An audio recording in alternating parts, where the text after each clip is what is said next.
Mundo versus Shen. And you have Ignite, he has TP. You guys are invading.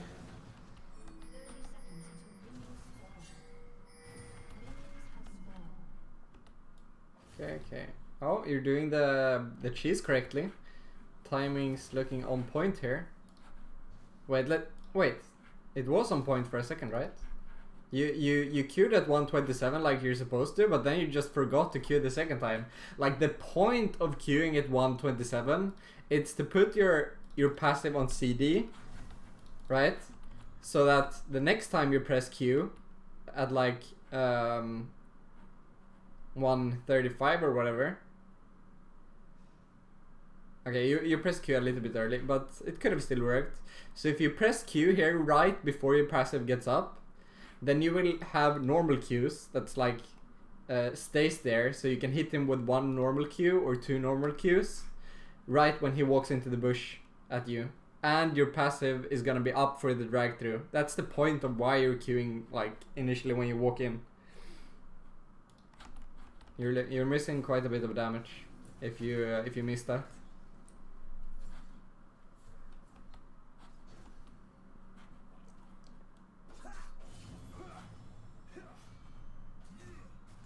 Okay. Let's see how you punish this. Oh, no! You're missing XP almost! No! Oh, did you barely get all the XP? I guess you did, but you're playing it way too close. So, the point after you get a good cheese like that, you need to make sure that he's out of range, he is, and you're inside the range of getting these two. But you're on the very edge of XP range. You should have played a little bit safer there to make sure you get the XP, you know. Okay. But overall it's good.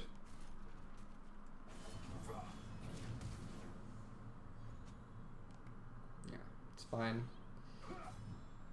Oh! What are you doing now though? Why did you attack the creeps there? That's a mistake. Okay, so it is gonna push slightly to the enemy here probably. Or not, I'm not even sure about that. He has one more minion. It's gonna be pretty even. So if you just drop the minion aggro here, taking minion aggro is bad for several reasons. You get, you lose HP, and and these minions are not focused on hitting your minions. And you just killing this minion, it means that it's gonna push towards the enemy much faster. So when he backs right now, which he has to, right? And TP's back, he's not gonna lose as much as if you just stood back, let the enemy minions hit your minions, make him miss a couple of XP, and every like bit of XP that you make the enemy lose, it snowballs so hard in the early levels. So it's quite a big mistake what you did here. Okay, he actually stayed. I don't know if I agree with that.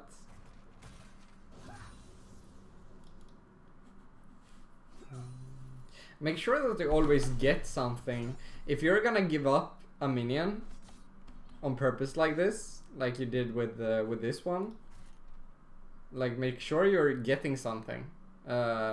Here there's nothing really you can get. He's this far back and everything. You should just kill this one first. Like I don't know what happened here. Maybe you didn't keep track of how many minions were attacking it. Always look at like how many of your minions are focusing a minion, because that determines when it's gonna be dying and when you actually need to be there to last it.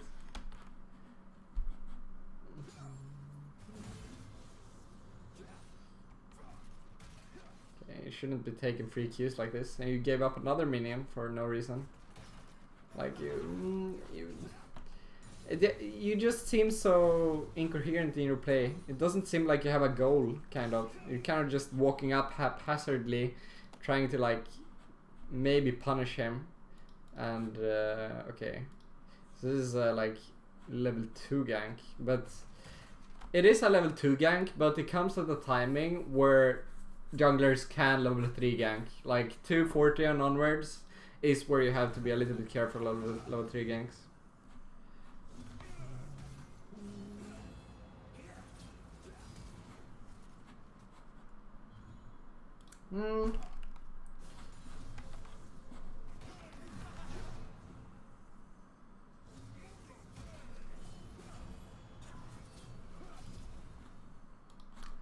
I would have gone for the kill here, honestly.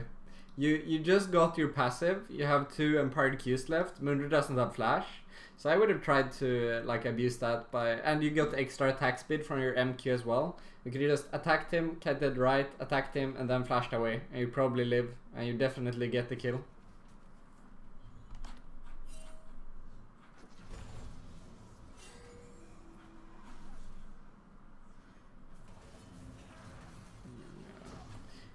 You don't need to do this. Like you got super lucky here, but even so, you're missing quite a lot of XP. So the right move here, if you see where Viego walk in, is to just let's see, scoreboard. Okay, so you do have a ward. You can just ward from here if you want, but you want to stay close to these dying minions. Always have XP in your mind as a first priority. Whenever, like if you're scared of Viego, just stand on the complete other side here and soak the XP at least. Because here you miss 1 XP, you probably miss this XP as well. No, okay, you get that XP, but it was close once again. Like. And the fact that you walk up here and almost die, you could have died, it also makes it so that you can't stay here and soak this minion wave and make it crash completely. So that now when you have to back after this, like even though you lived, it's still a bad situation. Because here, Mundo still has TP, right? So he can just like kill this cannon or something and then recall, and then he's not gonna let it crash, is he? Oh my god, he's so stupid, right? But if he wasn't stupid, he would just make it stay here, kill the cannon, and then back, and then TP. And you will lose this entire wave as well as the earlier one, which you gave up. So that means like more than 2 full waves of experience you lost from just weird decisions. And XP is everything early game. Thank you, Talk Content, for the Prime, by the way. Alright.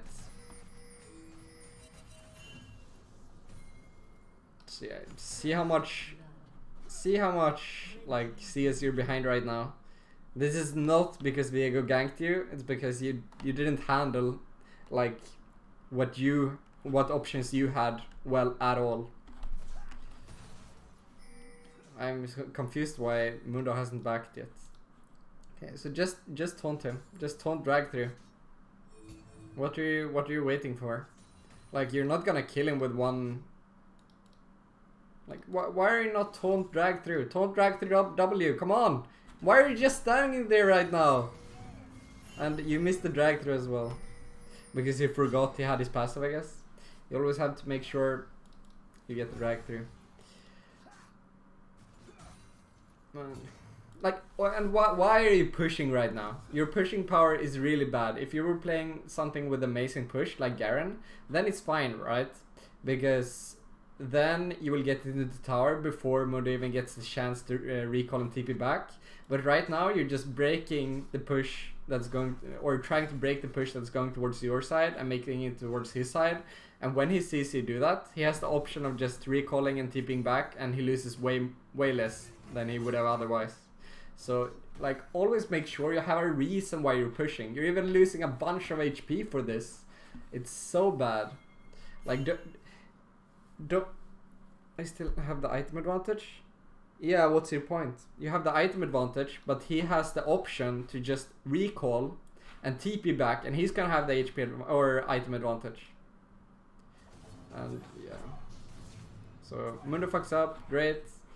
You should instantly recall here after that happened. So you delaying the recall like by 5 seconds or something, that makes it so that Mundo has a bigger chance of pushing in, and you're gonna miss more minions. You wanna always maximize your or minimize the time that you spend like walking to lane when he's in lane, if you know what I mean. So always recall right after the solo kills if it's slow pushing towards you. So here it didn't punish you that hard. You only missed like one extra minions of XP, but just as a habit, get that habit in of recalling right after a solo kill, if the wave isn't gonna crash into your tower super quickly.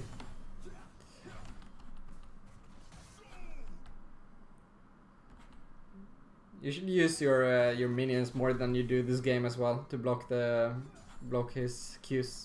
You've been hit by too many of them randomly.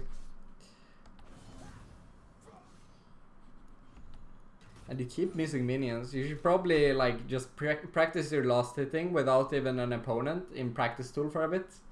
It's a good thing. Like try to get the 4 first waves, for example, without missing a single one. It's kind of a fun minigame, to be honest. It doesn't sound that way, but when you actually try it, it is fun to practice and see if you can like get every single one. It's pretty satisfying, because then you're gonna be able to try to see us much more efficiently, even when there's an enemy in lane, because you have trouble to just last it without pressure. I can clearly see. And like once again, you constantly sneak out.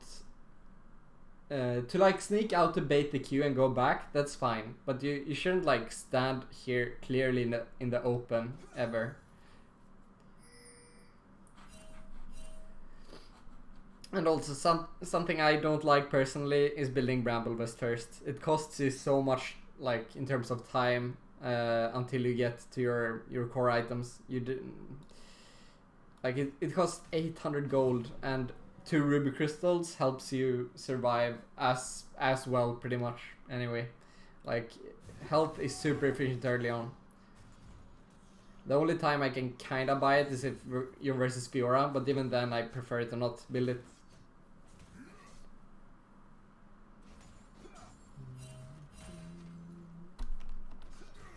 So here you just need to get it into tower. Whenever your push kinda stacks up like this to a big wave and it's pretty close to the enemy tower, you need to fix this, because this is not a good situation. It's impossible to find trades, it's easy to get ganked, it's not good to R away because Mundo can just keep the wave here and make you lose stuff until you come back. So it's just a bad situation all around whenever you're stuck here, and you need to fix it instantly by pushing and shoving it in. But you're hesitating a bit, so now it's kinda still in front of the tower. It didn't crash completely, you know. You always want to make sure it crashes completely.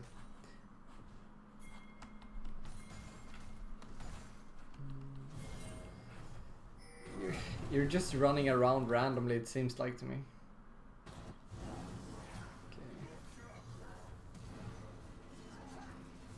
Okay. Like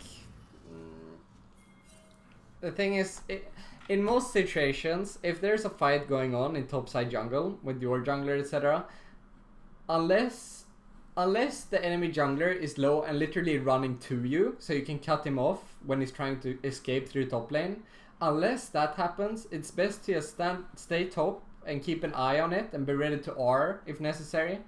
But just fix your wave and focus on your waves and experience.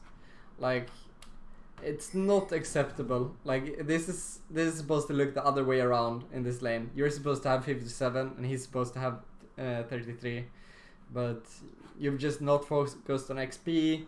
You've like not respected like when you should reset and what options he has, and your farming is pretty bad as well. Yeah, you have to learn some basic wave management and knowing what your goals are. That's the first thing I would focus on fixing for you. Alright, we're gonna end it there.